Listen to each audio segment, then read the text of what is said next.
So okay, let's get started. So this program, for those of you who are hardcore Zoomers, which all of you pretty much are, this was an exact replica of our Beyond Bolero program that we had done about a month ago. It was just that good that I just figured, hey, let's do it. Let's give it to the masses. But the string quartet, I'm just going to touch on these pieces since we really went in depth, and please share your thoughts as we go piece by piece. But I was really happy to get Mark Steinberg from the Brentano Quartet to speak about this piece. He was quarantined in Vermont at the time of this interview and had very sketchy internet. So the sound was a little shaky. But what did you think about what Mark Steinberg had to say about the string quartet? Did anything strike you?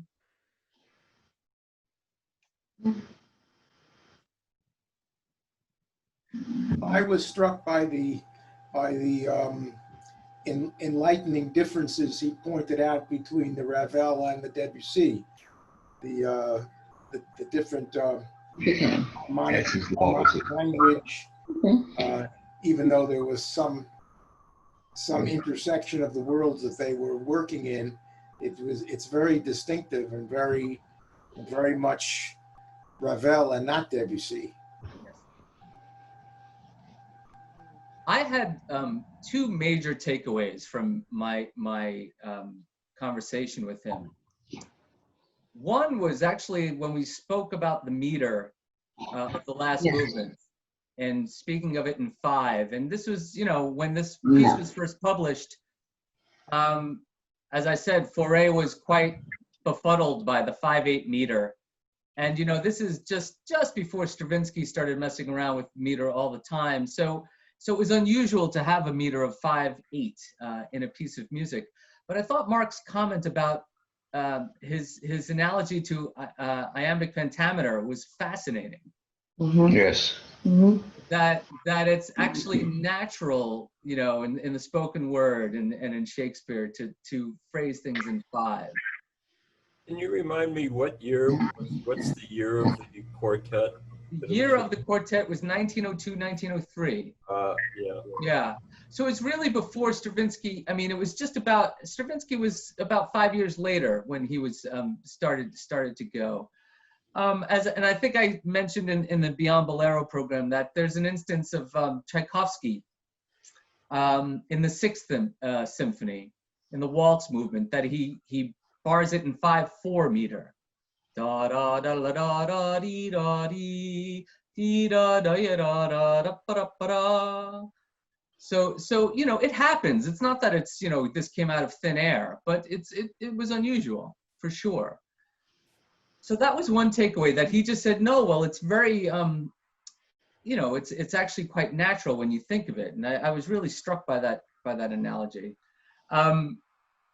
And actually 3 things. The second thing, I like that he compared we had looked at the second movement where he compared it to America, which I made that exact analogy in our Zoom of that movement. So I was pleased that he utilized that. But he spoke about Ravel's the quality.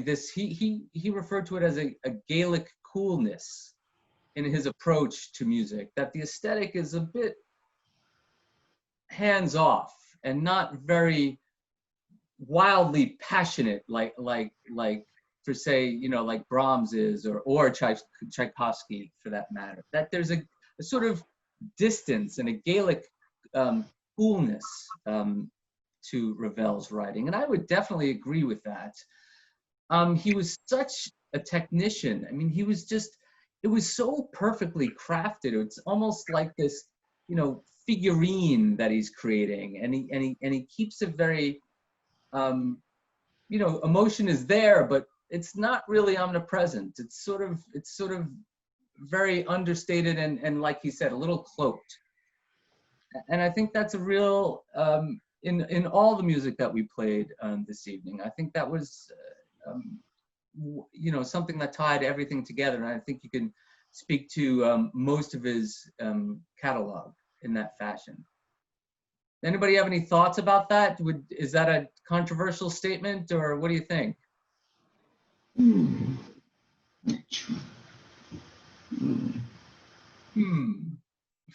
Well, Mark told me a really interesting story about the first recordings of this work. It was first recorded, I wrote it down, in 1923 by a group called the International String Quartet, one of the very early string quartets. And, you know, Ravel, he did not work with them, I don't believe, directly, but he wasn't very happy with the recording, Mark told me, in that he thought it was really a little bit too much hard on sleeve. And he really wanted that distance. And he told me of the next recording, which was in 1934 of the Gallimere Quartet. Does anybody know the name Gallimere? John and David. Did someone tell us about the Gallimeres? Well, I know about Felix Gallimere. I don't know about his quartet, but he later played with the Budapest Quartet, right? No, he did not play with the Budapest Quartet, no. Oh. But he knew them all, and he was very close. And Felix Gallimere was taught at Curtis for many, many years, was at Marlborough with Sasha Schneider and Misha Schneider, but he did not play in the Budapest Quartet. David, what do you know about the Gallimeres? You're muted. Gallimere, the violinist and the very well-known violinist. Okay. Nothing about the quartet. So the quartet was actually, Felix Gallimere was the first violinist of the quartet, and the rest of the quartet were his sisters. And they were in Austria, and they were in Austria, and I believe all of them emigrated before the war, but they worked directly with Ravel. Since Ravel was not happy with the first recording, and this was just before, you know, Ravel passed. Ravel passed in 37, and this recording is 1934.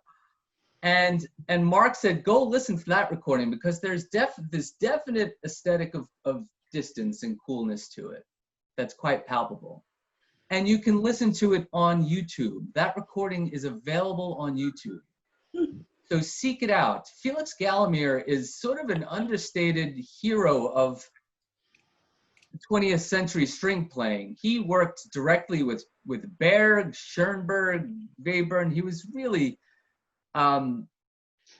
worked with all these giants of the first half of the 20th century. And he goes a bit under the radar because he spent his career in the States. There wasn't really much. I'd say it was all about his teaching at Curtis and his work at the Marlborough Festival. But very, very interesting. And I was unaware of it. Once Mark told me that, I went immediately to YouTube, and you should definitely check that out. It's Gallimere, G-A-L-I-M-I-R Quartet. Any other thoughts about the string quartet? I loved it. Yeah. Yes. I mean, I had to use the third movement because I love Misha Amory, the violist, and that opening. It's really it's such a huge viola part, and it was just so beautiful. Just absolutely beautifully played. Beautiful. And there was drama in it for me. Yeah. It was beautiful and lovely, but there was some drama for me. Absolutely.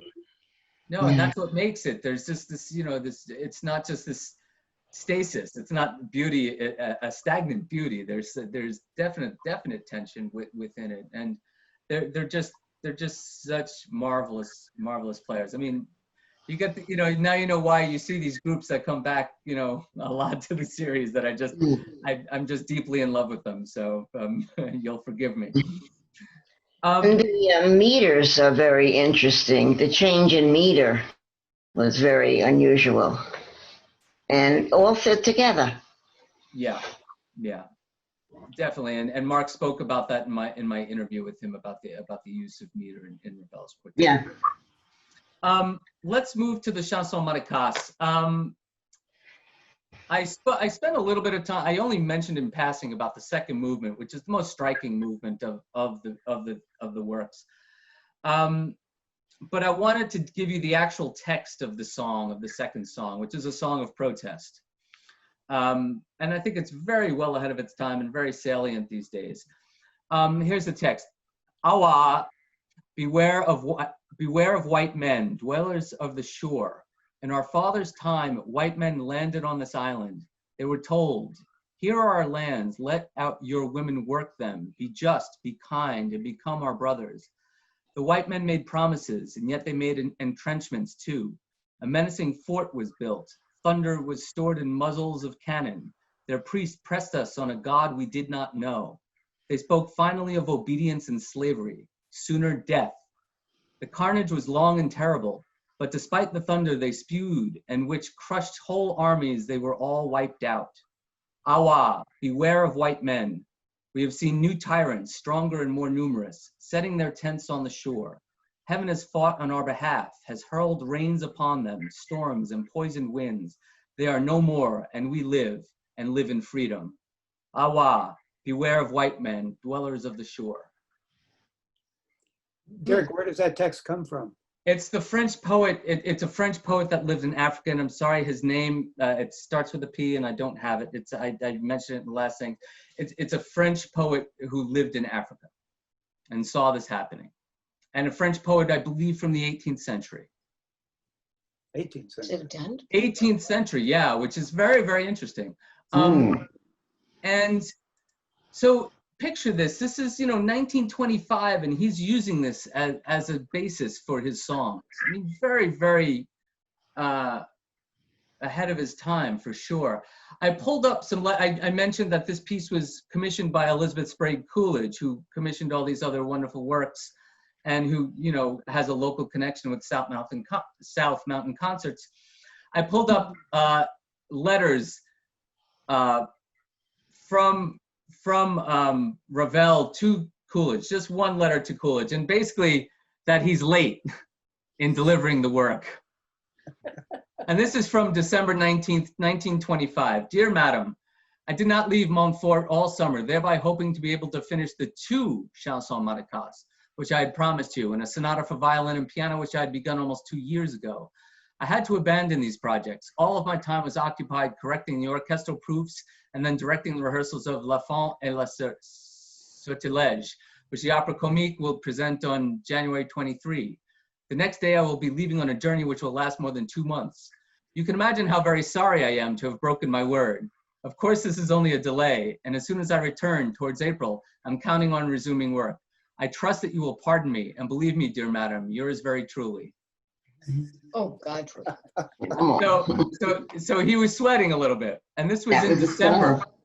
So this was in December. So let's fast forward to April. What did he say now? So these are two letters to friends of his, and I'll include the first one, which is short, but I thought very cute. April 21st, 1926. Dear friend, the nougat has just arrived. I'm interrupting my work. No more 8-hour days. I'm also on the night shift. You will see me next week. It will mean that I've finished the Chanson Maracas. 1,000 thanks. And the second letter, which is more interesting. Dear madam and friend, this is patrons of his that he used to stay at their flat. I'm so sorry that I must refuse the brief vacation whose itinerary, however, seems so delightful, but I really must. Upon returning to France, I had decided to leave for Saint-Jean-de-Luz, and then I thought I would be better off here, but on condition that I seclude myself. At the moment, I am finishing the Chanson Maracas, whose first performance is supposed to be given in Rome on May 8th, and several days later, I believe, in Brussels. As soon as the songs are finished next week, I will direct the rehearsals in Paris and will return immediately to isolate myself till the end of the summer. I'm even having a telephone installed, despite its disadvantages, so that I can avoid going to Paris. Please excuse me. So he really, it was down to the wire. The first performance was May 8th, and that was a letter from late April. So he was breaking a sweat. It gives you a little insight into the life of a composer. I wish I could say that this is a... do we have any sense of how he felt about about the poem itself and about the feelings in the poem? Because, as you say, it was way ahead of its time.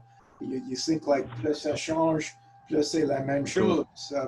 We're living it again and in its own way. But he didn't express himself politically or ideologically. No, and this was him. He really kept to himself. He was an extraordinary private man. You know, Mark alluded to the fact that he was perhaps a closeted homosexual, but many people thought that he was asexual. Like, he really was so private. He did not give any sense of anything or any feelings or how he felt about things. He was not effusive in his papers about his feelings whatsoever.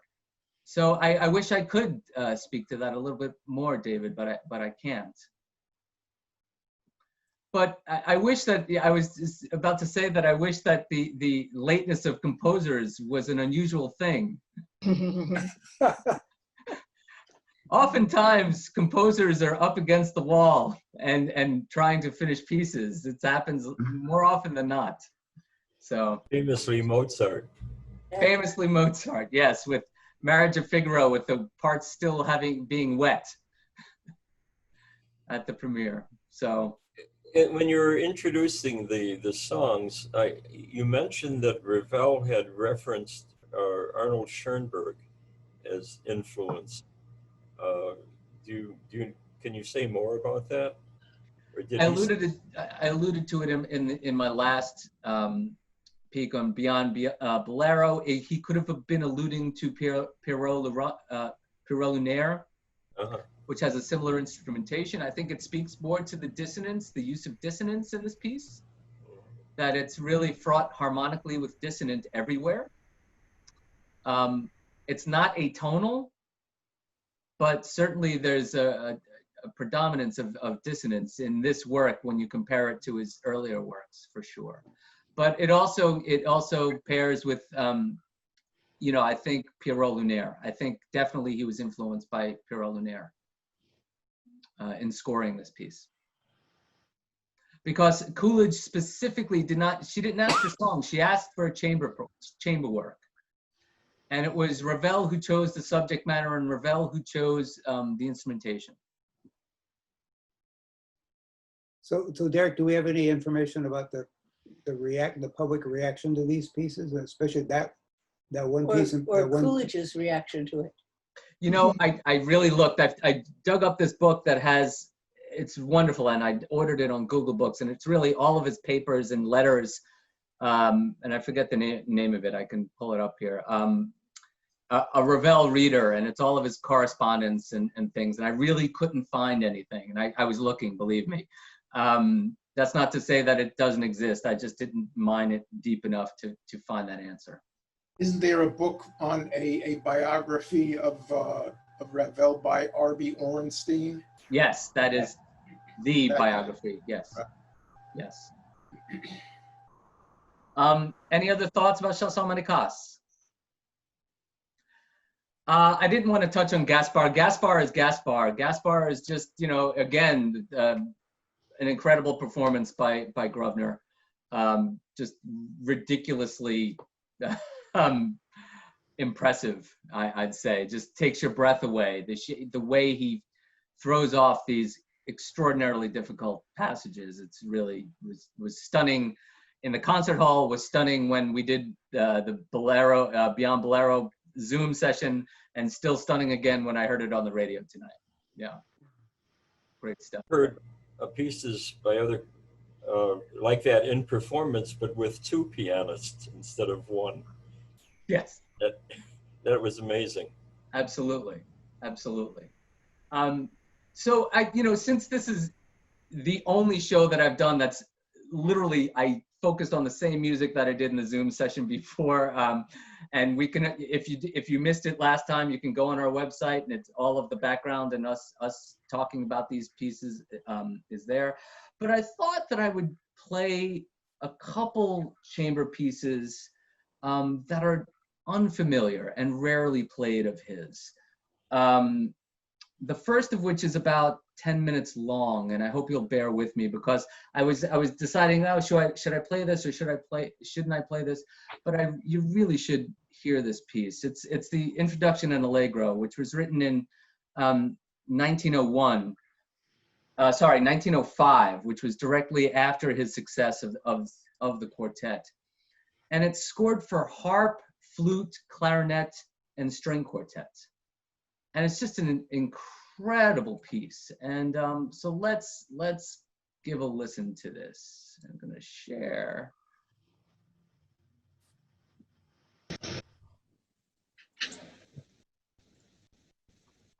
And I should say, I'm sorry, that the group is the Ensemble Wien Berlin.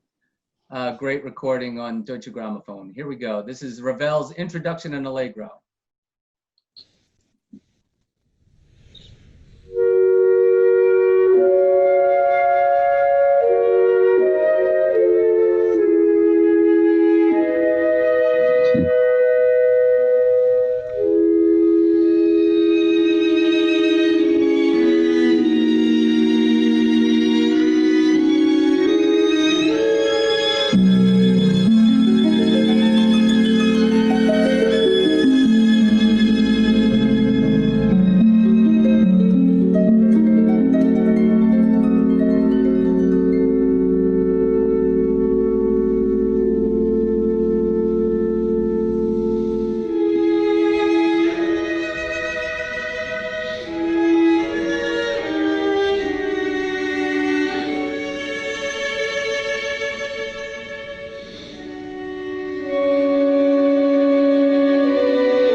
So where does that fit in? I think that what your interviewee was saying is reflected here, that kind of coolness. The word that came to my mind in hearing it, because I'm as familiar with the first part of it. I didn't know when you announced what it was, but then when it started playing, it was familiar. But then the rest of it, I apparently hadn't listened so closely. But the word that came to my mind was elegance. The music is just so elegant and beautifully crafted and really quite beautiful. And there's a transparency and a those are the words that came to my mind when I was listening. Anyone else? Derek, I know that piece from Neville Mariner did a chamber version with the Academy of St. Martin's in the Field many, many years ago, which is a much heavier version.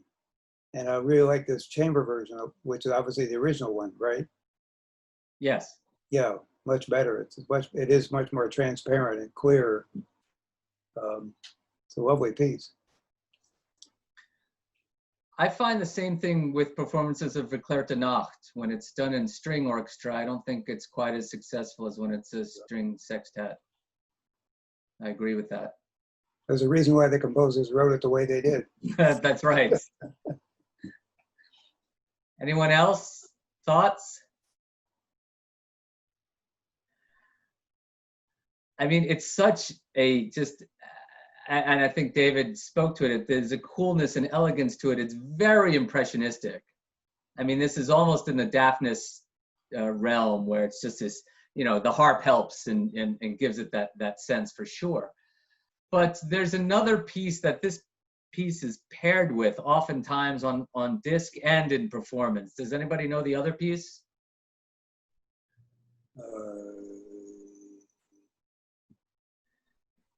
It is the Debussy Sonata for flute, viola, and harp. And interestingly enough, you would think that, as with the string quartet, that Ravel followed in Debussy's footsteps. But actually, in that case, it's the reverse. That Debussy piece was written in 1915 and has a very similar aesthetic. Very similar aesthetic. And they're oftentimes, I mean, because you're booking a harpist on, to play a concert, you might as well do both of them.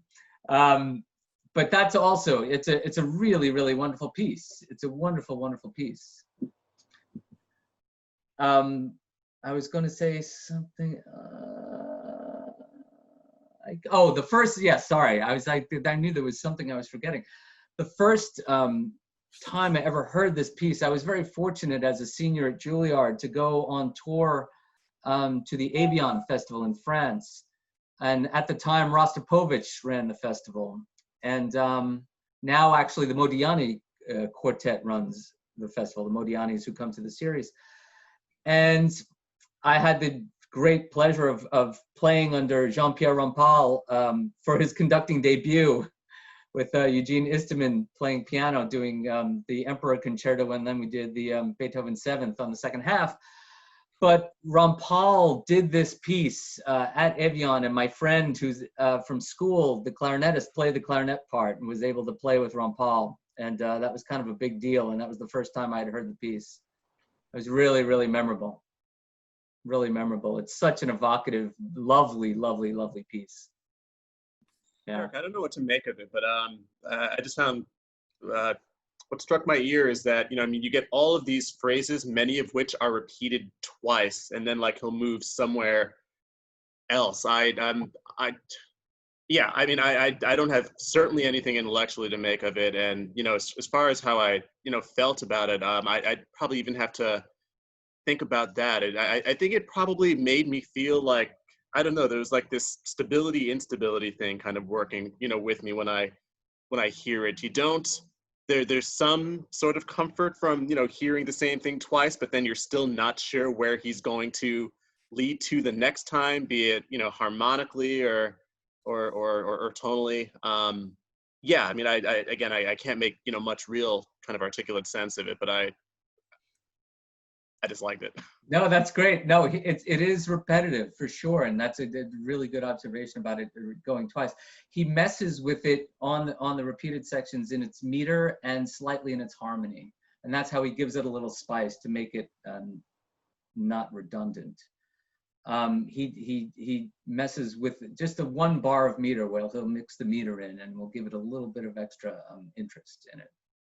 But I mean, it just speaks again to his craft. I mean, he's really this technician. It's almost, the clarity is so crystalline.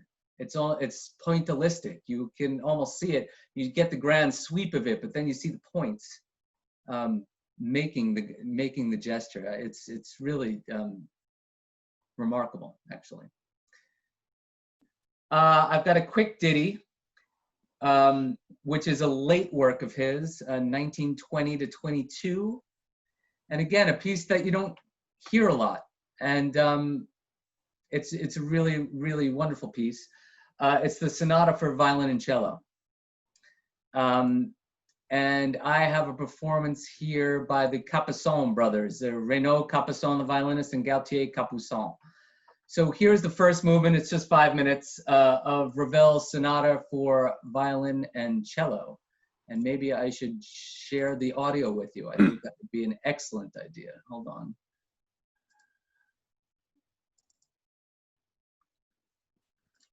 And here we go.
Wow, was that largely pentatonic? Am I missing, or am I Yes. mistaken on that? Pentatonic with spice, for Yeah, sure. Yeah. But beautiful. isn't it a wonderful little, it's just like this little gem, and that's how the whole piece starts. It's this cascading, you know, that's going, and the counterpoint's just going in and out and in and out, and it sort of just floats. And again, with that Gaelic coolness. Very, very just, yeah. I thought it was somewhat more upfront, both emotionally and in terms of the textures of the music than some of the other things that we've heard. And then this was some portions that reminded me a little bit of a rondo, coming back to that motif several times, and then in between in these little development sections in different moods, etc. But in general, I felt it was more, I guess I'll just repeat the word, up front in its sound, yeah, than some of the other Ravel music we've been listening to and we're used to. Well, partly, I think that's partly due to the nature of the instrumentation. When you have two players playing equally and providing a lot of sound, I think that adds to it. I think this piece is really about, and what you speak to, David, about development of a motive. He has the little da da dee da da da dum ba da dee da da da dum. That's one, and then the thing dee da dee da dee da da da dee da dee, and then he chops it up, flips it around. He does it over and over again in different incarnations, and then moves it in and out, the weaving, constantly weaving between the two lines. This piece is not done very often, mainly because it's hard, and you know, as with the Kodai duo as well. I mean, these are two pieces that are very, very difficult, but just remarkable. And just, you know, I just think that his, you see, and as you know, the title of the program was The French Chameleon. He's so different. I mean, compare that writing to what we just heard in the introduction in Allegro throughout his career. And it's still the harmony and pentatonic. Of course, he's influenced by pentatonic scales. And this goes back again to reiterate the Paris World's Fair, when there was a gamelan group from the Far East that influenced Debussy and Ravel. Ravel did go to that World's Fair in Paris. That there's always a presence of him in whatever idiom he's working. There's always Ravel there, and you know, it's always there, no matter what the music is. And he's, again, I speak to the craft, this movement in particular, what he does with that motive and how he develops it in so many different ways while working it into the counterpoint between the two lines is remarkable. Really remarkable. It's a piece that doesn't go anywhere, but it goes a long way. Right. And then, you know, and then he resolves it. You know, at the end, he gives you that major chord, right? It's very interesting. Very high up in the registers. Yeah, he's you know, again, there's a reason why I've focused on Ravel and take these composers who maybe aren't at the forefront of your minds about who's composing in this time period. Ravel's a very important composer. And you know, I'm focusing on the chamber music. I mean, it could be argued, and I would say yes, that his greatest writing is in the orchestral writing, because he was such a colorist. He had such command of instrumentation and orchestration. It was genius. I mean, Daphnis and Chloe is just the most extraordinary piece of music for color of the shadings of the different sections of an orchestra. It's pretty good too. Yeah, amazing. Any other thoughts before we call it a night? Thank Well, you for thank doing you. it. One last question. Yeah, I mean, I'm more familiar with some of the orchestral, works of his, Daphnis and Chloe and La Valse and whatnot, where it seems like that Gaelic coolness might not apply quite as much. Are there other of his, orchestral works that perhaps do seem more cool, or do folks think that the coolness applies to some of those works that you just described, or maybe the coolness is more with his chamber and smaller ensemble works? I think that, no, I think it goes across the board, Brian. I think that this, when we speak of coolness, this isn't exactly, even his orchestral works are not exactly Rachmaninoff, where it's just hard on sleep, where it's just, just sheer emotion and just like that. It's just never that way. It's just so well constructed and sweeps. I mean, these sweeps of sound and things. I actually looked to I didn't find a recording that I liked, but Le Tombeau de Couperin, which is a transcription of a piano work of his, which is a really wonderful work. And he wrote it, Ravel drove an ambulance during World War I, and had some friends that he lost in World War I. And Tombeau de Couperin is based on a French dance suite, and he dedicated each movement to a friend that passed during the war.